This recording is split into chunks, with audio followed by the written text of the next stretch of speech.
কাঁপিয়ে দিতে হবে। আগামী 27 তারিখ ছাত্র অভিযানের ডাক দেওয়া হয়েছে।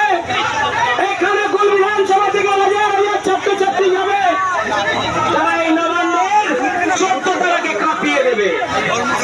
তাই আমাদের সেই আন্দোলন, এই সংগ্রাম জারি থাকবে যতক্ষণ না পর্যন্ত এই পশ্চিমবাংলার যে নির্যাতিত হয়েছেন আমার বোন, সকলের বোন, বাড়ির মেয়ে, তার যতক্ষণ না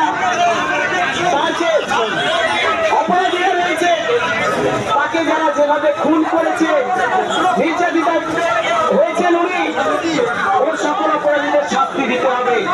মমতা ব্যানার্জি কাউকে শাস্তি দিচ্ছে না, উল্টে বাঁচানোর চেষ্টা করছে। সত্যির কথা